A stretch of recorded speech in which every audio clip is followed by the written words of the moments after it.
नमस्कार. Home vibes चॅनलमध्ये तुमचं मनपूर्वक स्वागत आहे. आज आपण बनवणार आहोत अगदी सोपं, झटपट आणि स्वादिष्ट रवा थालीपीठ. सर्वप्रथम मी 1 वाटी रवा घेतला आहे आणि त्याच वाटीने 1 वाटी दही घेतलं आहे. त्यामध्ये साधारण अर्धी वाटी पाणी घालूया.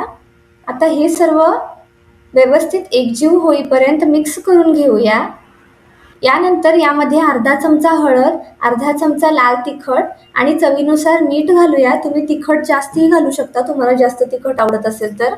आता हे सर्व पुन्हा एकदा व्यवस्थित मिक्स करून घेऊया आणि तुम्हाला हवं असल्यास हिरवी मिरची घालू शकता, पण मी इथे मुद्दाम हिरवी मिरची वापरलेली नाही, कारण लहान मुलांना किंवा बऱ्याचदा मोठ्यांनाही हिरवी मिरची आवडत नाही.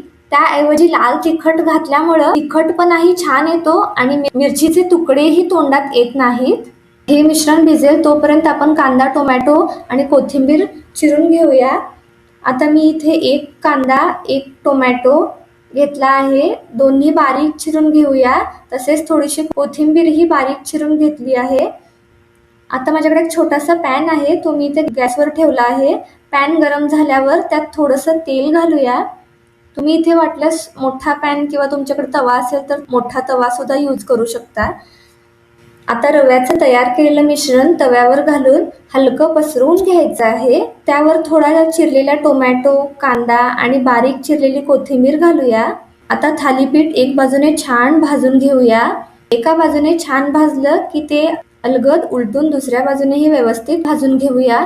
तुम्ही पाहू शकता आपल्या थालीपीठचा रंग किती छान आला आहे. दिसायलाही खूप छान आणि खायलाही अतिशय स्वादिष्ट आहे. अशा प्रकारे आपलं झटपट आणि स्वादिष्ट रवा थालीपीठ तयार आहे. हे थालीपीठ तुम्ही सकाळच्या नाश्त्यासाठी, संध्याकाळच्या नाश्त्यासाठी किंवा मुलांच्या टिफिनसाठी अगदी सहज बनवू शकता. कमी वेळात तयार होणारं सोपं आणि स्वादिष्ट असं हे थालीपीठ नक्की करून पहा. तुम्हाला ही रेसिपी आवडली असेल तर व्हिडिओला लाईक करा, कमेंट करा आणि मित्रमैत्रिणी व नातेवाईकांसोबत शेअर करा. अशाच सोप्या, झटपट आणि स्वादिष्ट रेसिपींसाठी होम वाइब्स चॅनलला सबस्क्राईब करा आणि नवीन रेसिपीचे व्हिडिओ पाहण्यासाठी बेल आयकॉन नक्की दाबा. पुन्हा भेटूया एका नवीन आणि स्वादिष्ट रेसिपीसोबत. धन्यवाद.